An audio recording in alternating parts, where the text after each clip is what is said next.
Iba't iba man kami ng lahi, kulay, lingwahe. Hapon, Amerikano, Sudan, Arabo, Pakistani, Pilipino, Bisaya, Tagalog. Tanungin niyo lahat ng mga Muslim sa buong mundo, sino ang Diyos mo? Allah. Ano religion mo? Islam. Ano ka? Muslim. Uniform niya buong mundo. Pero tumawag ka na ng 10 Pilipino, sino ang Diyos mo? Yahweh. Ikaw, El Shaddai. Ikaw, Ama, Jesus, Jehovah. Iba-iba ang Diyos, iba-iba pang reliyon. Dapat maalarma po kayo niyan. Hindi ho kami naparito para tuligsain ang inyong paniniwala, kundi narito kami para linawin ito. Mga mahal na tagapakinig, kailangan makilala natin ang tagapaghiga. Paano natin makikilala? Dahil alam ko may sinasamba kayo. Tanungin ko, tatay, ano ho ang pangalan niyo? Arturo. Arturo. Bakit ko tinanong ang pangalan ni tatay?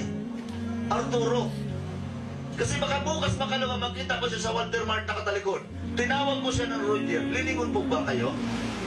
Hindi, dahil hindi niya pangalan. Ganon din ho ang Diyos. Huwag natin siyang tawagin pag hindi niya binigay na pangalan. Hindi siya lilingon, hindi ka niya papakinggan.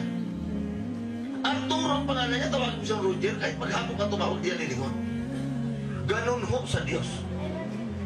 Bakit ang mga Muslim sa buong mundo nagkaisa kami na tawagin ang tagapagligaya sa pangalang Allah? Dahil sa mismo nagbigay ng kanyang pangalan. Sabi